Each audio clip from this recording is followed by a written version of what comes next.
Hi everyone, welcome back to my channel. Today I would like to talk about two things.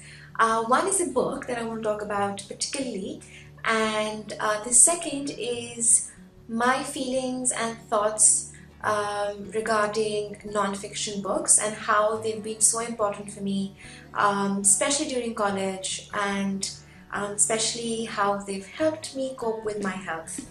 So without further ado, let's just get into the video. So the book that I want to talk about is something that I did mention in my book recommendations video, and that's Battling Injustice by Supriya Vani. I had mentioned in the video that I would like to do a separate video on this book, and here I am. So this book, as I had mentioned, I had received from the publishers for a review, and I was so happy when I saw this book because it had been a very long time since I had read a non-fiction book, especially something that would take me back to the days when that's all I used to read.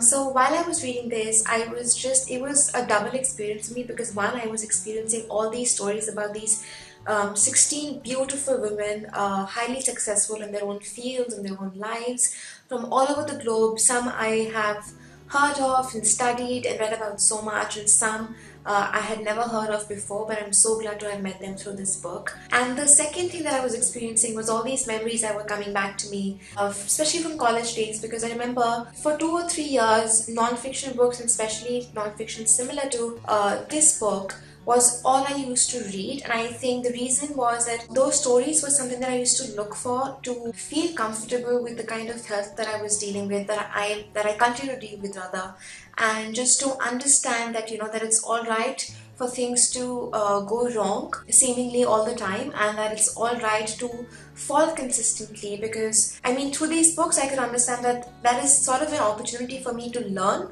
and to be a better person. So I in fact have read all about Malala Yousafzai in my college, and the first woman that the book talks about is Malala Yousafzai. And I'm still very intrigued and interested in culture in countries like Pakistan and Saudi Arabia and elsewhere. Like, that culture is just very intriguing to me. So I used to read a lot of memoirs and autobiographies of women, especially belonging to those cultures and regions. So it was just it was like going back home after a very long time. I'm not sure if that makes sense to you, but that's how I felt. So if you're not aware of the health disorder that I deal with, it's autoimmune disorder. So I've been dealing with this for 15, 16 years now, I think 17, I'm not sure. And it was only diagnosed a year and a half back. Before that, doctors were just misleading me. I went through a lot of painful medical treatment, tests and all, but nothing would be concluded because they weren't even aware of what they're actually looking for in me. So I just want to talk about like why books like Battling Injustice, and especially Battling Injustice, is so important for all of us, regardless of like, you might be a healthy person, but all of us have some or the other problem to deal with, and quite often we feel that it's easier to give up and that it's not worth it in the end. But that's why I want all of you to just consider reading these books. In case you don't read a lot of non-fiction, pick this one in like maybe just one, because this basically has all the important people that you could read about and understand, and just see how worse situations they've had, and how it just, like, when I was reading this book, and especially about Ellen Johnson Sirleaf, I realized that that I am actually blessed in a lot of ways, and she actually had to go through even worse situations than me, and how boldly and strongly she was able to tackle all of that and be who she is now. So that is why I find non-fiction books, especially autobiographies. I don't read a lot of self-help books, if you're thinking, but I do prefer a lot of autobiographies, memoirs, biographies, where a lot of these personal stories are shared, a lot of these ordeals are shared, a lot of I really like when authors or individuals share their most difficult stories, because that's from where us readers can actually learn and become from. So that's all I wanted to talk about actually. I want to emphasize on how books like these are really, really important. They have been very important for me. I was able to understand myself better. I was able to be kinder to myself, and then eventually to others.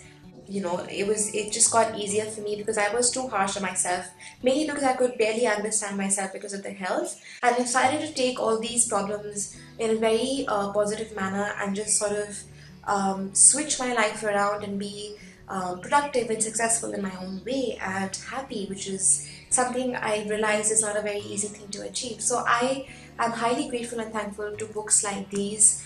And now that I'm talking about this book particularly, I'm grateful to the author for actually coming up with such a detailed account on these, personal account on all these beautiful people around the world. And yeah, so if you are facing troubles where you can't really express it, you can't understand it for yourself, and you constantly think of how of how your life is difficult and maybe it's not worth it, maybe just pick a book like this or this and just read these stories and understand how these people have been through worst case scenarios and how they've evolved and how they've grown to be these beautiful people. So yeah, I think non-fiction is something that did save my soul in a way. But yeah, that's all I want to talk about, I think. And I do recommend this book. I gave this 5 out of 5 stars on Goodreads, and I highly, highly recommend this book. Beautifully written, and I love all these stories. I will definitely be picking this up soon whenever I feel low or whenever I need inspiration or motivation. This book is something that I'm going to go to quite often and quite frequently. And yeah, so thank you HarperCollins for this, and thank you Supriya Vani for writing this beautiful book, and thanks for all the work that you've put in. And yeah, so if you have any more non-fiction recommendations, or if you think that you've shared a similar experience like I have, do mention it below in the comment section. I would love to talk to you about it. And if you want, I can actually mention more books that I used to read back in my college days, which have helped me be a better person and stronger now.